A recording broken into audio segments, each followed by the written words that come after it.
Tiger, आप सबका यहाँ मैं बहुत दिल से स्वागत करता हूँ।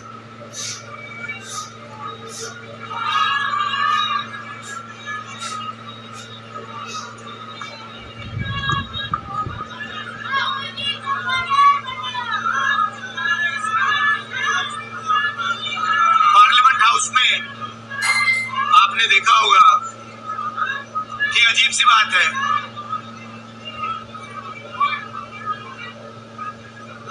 बीजेपी की जो पूरी मूवमेंट थी, राम मंदिर की, अयोध्या की मूवमेंट थी। सही बात। शुरुआत आडवाणी जी ने की थी, रथ यात्रा हुई थी, उसमें आपने आडवाणी जी को रथ पे देखा था। कहा जाता है कि नरेंद्र मोदी जी ने उस यात्रा में आडवाणी जी की मदद की थी। इनकी शुरुआत वहां हुई, राइट? ठीक है।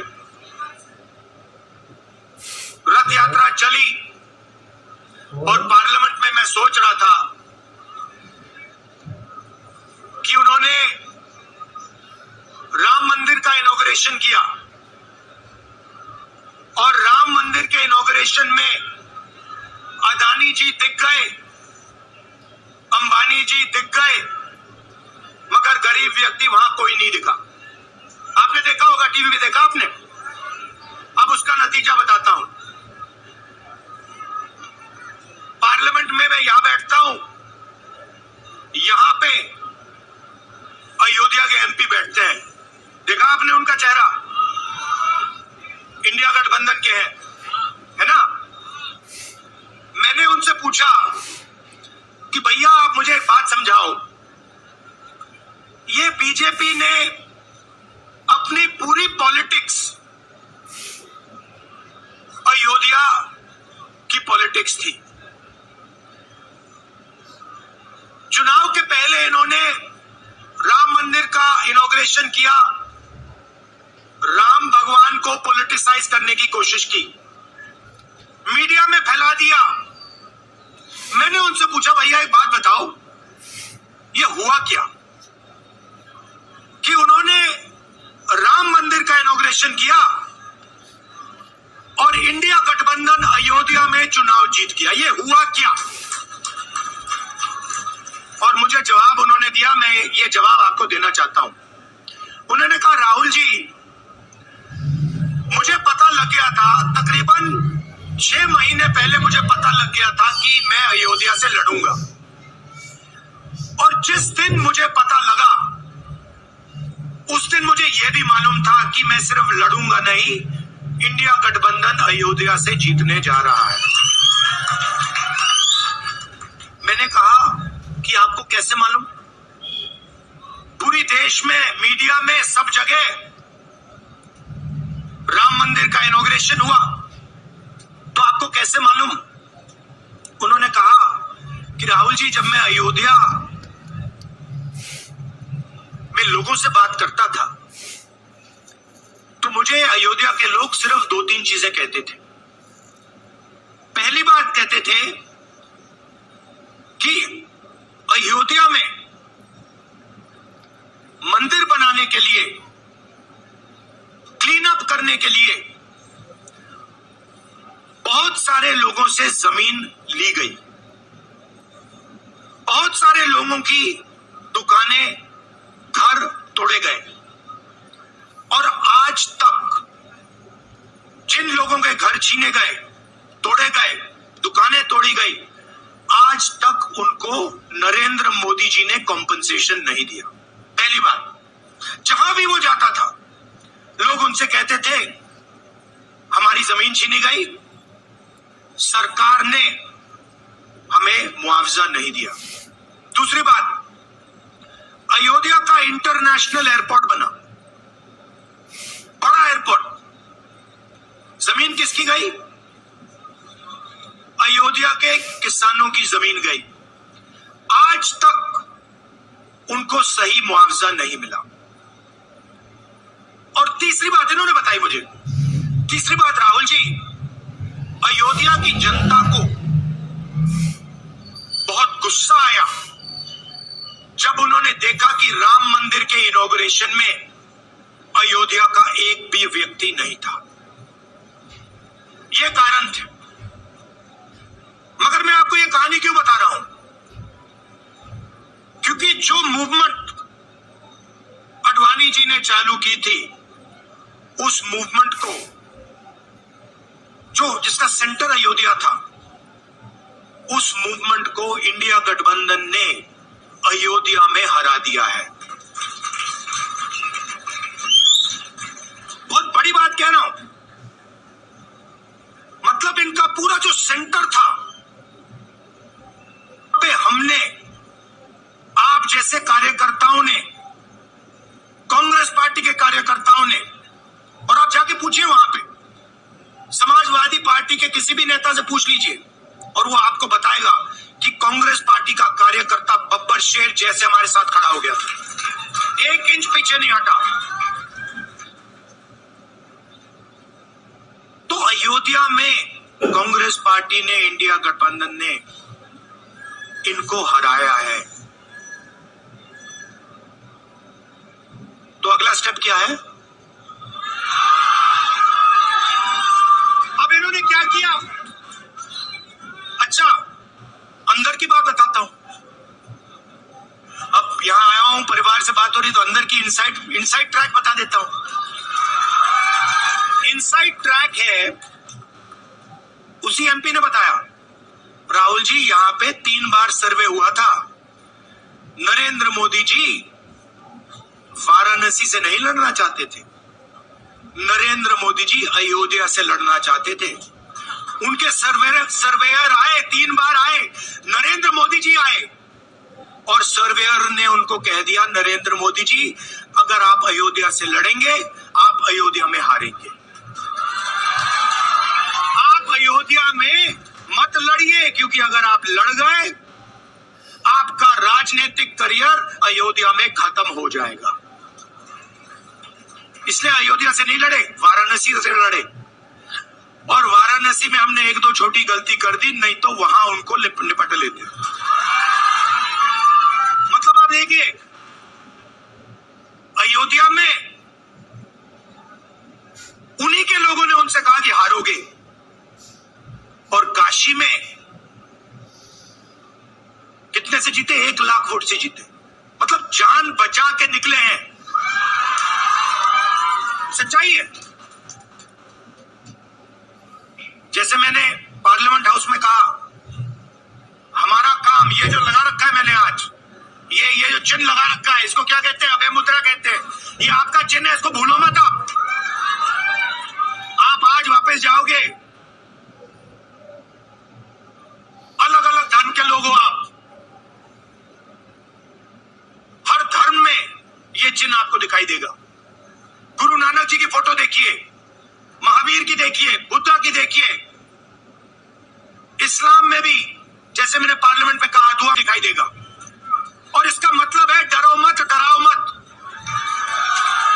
और मैं आपसे यहां कहने आया हूं, इन्होंने आपके ऑफिस पे, आपके कार्यकर्ताओं पर आक्रमण किया है। अब आपको डरना नहीं है, डराना नहीं है। इन्होंने हमारे ऑफिस पे धमकाकर, ऑफिस को तोड़कर हमें चैलेंज दिया है। चैलेंज क्या है? गुजरात के चुनाव में मैं आपको बता रहा हूं, हम सब मिलकर इनको गुजरात में हराने जा रहे हैं। जो हमने कहा, और लिख के ले लो, कांग्रेस पार्टी की जो आत्मा है वो गुजरात के चुनाव में लड़ेगी, और नरेंद्र मोदी और बीजेपी को गुजरात में, जैसे हमने अयोध्या में हराया है, वैसे ही हम गुजरात में इनको हराने जा रहे हैं। कौन हराएगा? हमारे लीडर हराएंगे, हमारे बब्बर शेर टाइगर हराएंगे।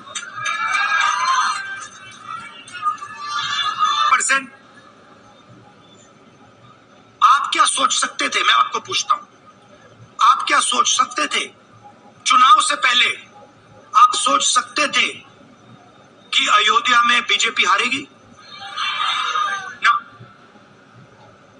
आप सोच सकते थे कि नरेंद्र मोदी से जान बचा के निकलेगा, मतलब मार्जिन ऐसे तुक्के से निकलेगा, सोच सकते थे? मैं आपको बता रहा हूं, जैसे ये अयोध्या में हारे वैसे यहां पे हारने जा रहे हैं। आपको सिर्फ एक काम करना है, एक काम करना है आपको सिर्फ गुजरात की जनता को सिर्फ एक बात बोलनी है, चाहे आप किसान हो, मजदूर हो, छोटे व्यापारी हो, अगर गुजरात की जनता बिना डरे लड़ गई, बीजेपी सामने नहीं खड़ी हो पाएगी। दूसरा उदाहरण देता हूं, आप कांग्रेस पार्टी को जानते हो? हमारी पार्टी में कोई डरता है? कैसे मालूम?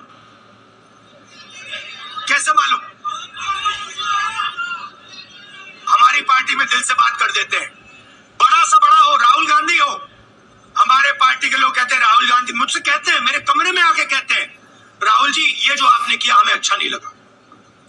कहते हैं, मैं बता रहा हूं आपको, और मैं कहता हूं आपने सही बोला, इस बार मैंने ऐसे नहीं करना था, जो आप बोल रहे हो वैसे करना था।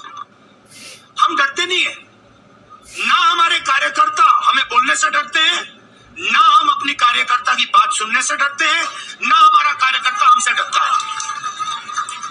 अब देखिए, मैं आपको रियलिटी बता रहा हूं, बीजेपी में नरेंद्र मोदी बैठे हैं, उनकी पूरी टीम बैठी है उनके सामने। मैं आपको इंटरनल बात बता रहा हूं, उनमें से कोई नरेंद्र मोदी को नहीं चाहता, मगर कोई नहीं चाहता, मतलब पूरी लीडरशिप टीम देख लो आगे बैठी है, मैं बता रहा हूं आपको, अंदर की बात बता रहा हूं, इनसाइड ट्रैक दे रहा हूं, कोई नहीं चाहता, मगर दम नहीं है, डरते हैं।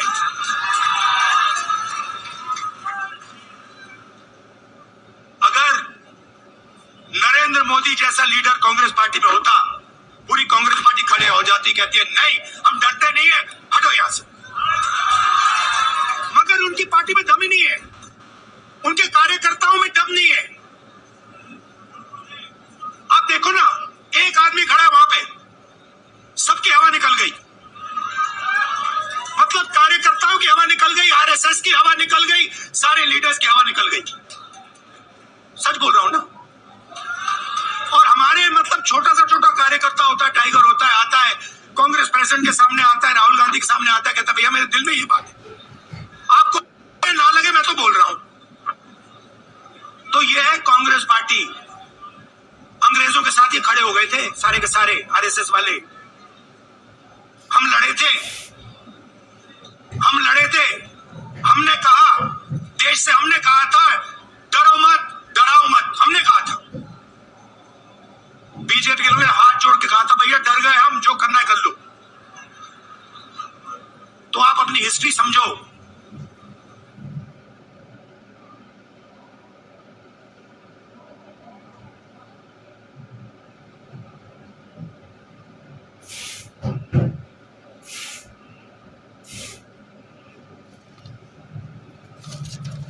हिस्ट्री समझो।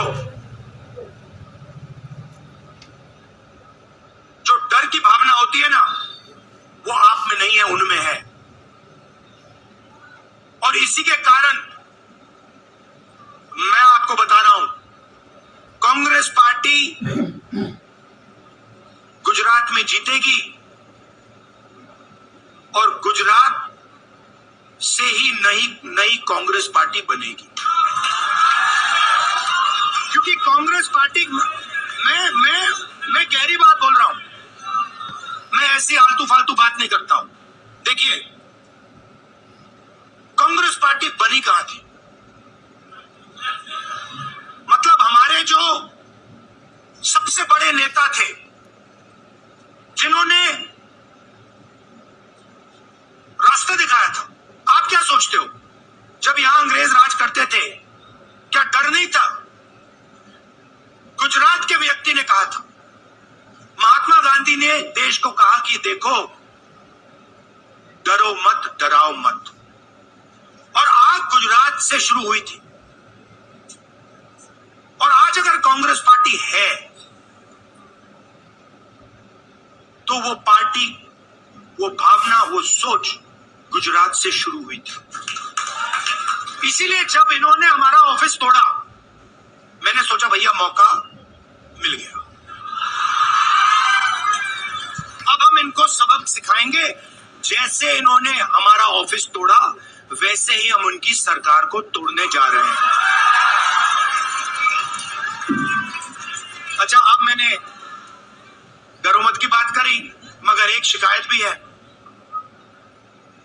एक शिकायत भी है। ये भी नहीं है कि कांग्रेस पार्टी गुजरात में कमियां नहीं है, ये कहना पड़ेगा, कहना पड़ेगा। कमी क्या है? एक कार्यकर्ता ने मुझे बहुत अच्छी तरह बताया, कांग्रेस पार्टी के कार्यकर्ता ने, राहुल जी कहता है मुझे, राहुल जी ये कांग्रेस पार्टी में एक मुश्किल है, दो तरीके के घोड़े होते हैं, एक रेस का घोड़ा होता है, दूसरा शादी का घोड़ा होता है। ये आप कभी कभी कांग्रेस पार्टी क्या करती है, रेस के घोड़े को शादी में भेज देती है और शादी के घोड़े को रेस में लगा देती है। तो उसने कहा ये आप बंद करा दीजिए, रेस के घोड़े को आप रेस दौड़ाइए और शादी के घोड़े को आप शादी में भेजिए। तो ये हमें गुजरात में करना है। जो रेस का घोड़ा है, जो तैयार है, दौड़ने के लिए तैयार है, उसको रेस में लगाना चाहिए। और जो हमारे शादी के घोड़े हैं, जो हैं वो हैं, उनको हमें शादी में बारात में नचा देना चाहिए। तो अब मेरा कहना है कि ये काम सीरियसली करना है। हम पिछले चुनाव में, आप भी जानते हो, मैं भी जानता हूं कि हम बीजेपी से पिछले चुनाव में नहीं लड़े थे, ठीक से नहीं लड़े थे। उससे पहले चुनाव में 2017 में हम 3 महीने कह लो, 4 महीने कह लो, 4 महीने 3 महीने हम लड़े और नतीजा आपने देखा, आपने देखा। गुजरात के सीनियर नेताओं ने मुझे बस में कहा, मैं बता रहा हूं आपको इनसाइड ट्रैक, मुझे बस में कहा कि राहुल जी गुजरात में हमें 40 सीटें मिलेंगी। मैंने उनसे कहा 40 नहीं, हम चुनाव जीतने जा रहे हैं और 16 सीट से हम चुनाव हारे। अब 3 साल है, 3 महीने में हम फिनिश लाइन तक पहुंच गए थे। 3 साल में हम फिनिश लाइन को मतलब उधर पीछे छोड़ के निकल जाए। मैं आपको यहां कह रहा हूं कि आप लोग गुजरात में मानो ना मानो, आप में से 50% अभी मान रहे हैं और 50% कह रहे हैं नहीं भैया नहीं होगा। जो 50% मान रहे हैं, मैं आपसे बात कर रहा हूं, जो 50% मान रहे हैं, मैं आपसे बात कर रहा हूं, आप लड़ जाओ और ये बाकी 50% बैठे हैं, उनकी माइंड बदल दो, नैया पार हो जाएगी, सरकार बन जाएगी। और मैं आपसे कहना चाहता हूं कि एआईसीसी की टीम, राहुल गांधी, मेरी बहन, सारे के सारे सीनियर लीडर आपके साथ यहां खड़े होंगे, आपके साथ मिलकर इनकी सरकार को तोड़ेंगे। आपने बहुत सहा है, बहुत लाठियां खाई हैं, बहुत अपमान हुआ है आपका, गालियां खाई हैं आपने, अब बहुत हो गया। अब इनको हमें सबक सिखाना है और हम इनको हराने जा रहे हैं। और नफरत से नहीं, मोहब्बत से आप देखना, मोहब्बत से हम इनको हराएंगे। कैसे? क्योंकि नरेंद्र मोदी जी का जो विजन था, वो गुब्बारा जो था वो फट गया है, फटाक से वो फट गया है। आप सोचिए, पार्लियामेंट हाउस में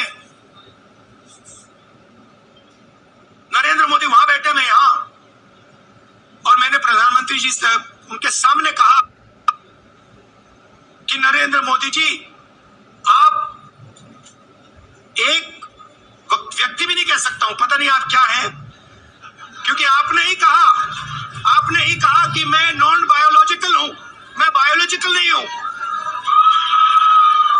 और मेरा सीधा डायरेक्ट कनेक्शन है ईश्वर से। अरे भैया, आपका डायरेक्ट कनेक्शन है ईश्वर से, तो अयोध्या कैसे हार गए?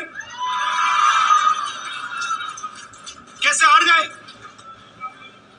तो हमारे प्रधानमंत्री सोचते हैं कि बाकी सब लोग बायोलॉजिकल, गुजरात की जनता बायोलॉजिकल, गांधी जी बायोलॉजिकल, हिंदुस्तान के किसान मजदूर सब लोग बायोलॉजिकल, और Narendra Modi non biological. Speaker sir ने मुझे कहा, ऐसे मत बोलिए। मैंने कहा, मैं थोड़ी बोल रहा हूं,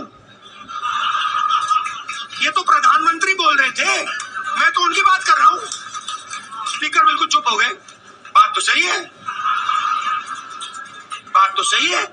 ये राहुल गांधी के शब्द थोड़ी है, ये तो हिंदुस्तान के प्रधानमंत्री के शब्द हैं, नॉन बायोलॉजिकल। अब सोचिए, वो व्यक्ति जो अपने आप को नॉन बायोलॉजिकल समझता है और देश की जनता को बायोलॉजिकल समझता है, कि मतलब मैं यहां और बाकी जनता वहां, वो गुजरात को विजन कैसे दे सकता है?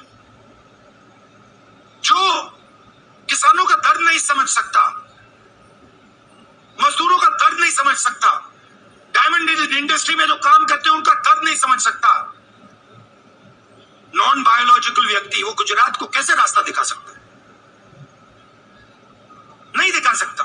तो अब आपका काम है गुजरात को विजन देना, गुजरात के युवाओं को, किसानों को, मजदूरों को, माताओं बहनों को विजन देना कि भैया हम आपके लिए ये करने जा रहे हैं। आपने हमारा मैनिफेस्टो देखा, हिला के रख दिया था बीजेपी को, आपने देखा? वैसा मैनिफेस्टो बनाना है गुजरात के लिए। गुजरात की जनता से मिलकर 1 लाख लोगों ने हमारा मैनिफेस्टो बनाया था। वैसे ही हम गुजरात में लाखों लोगों से पूछकर अपना मैनिफेस्टो बनाएंगे, गुजरात को विजन देंगे और फिर चुनाव पूरा दम लगा के लड़ेंगे और यहां इनकी जो सरकार है उसको तोड़ के हटप्परे कर देंगे। आप सबका दिल से धन्यवाद। आखिरी बात मैं कहना चाहता हूं, यहां जगन्नाथ यात्रा हो रही है, आप सबको और जो यात्रा में भाग लेंगे आप सबको शुभकामनाएं देना चाहता हूं और दिल से प्यार देना चाहता हूं। आप सबका दिल से धन्यवाद। नमस्कार, जय हिंद।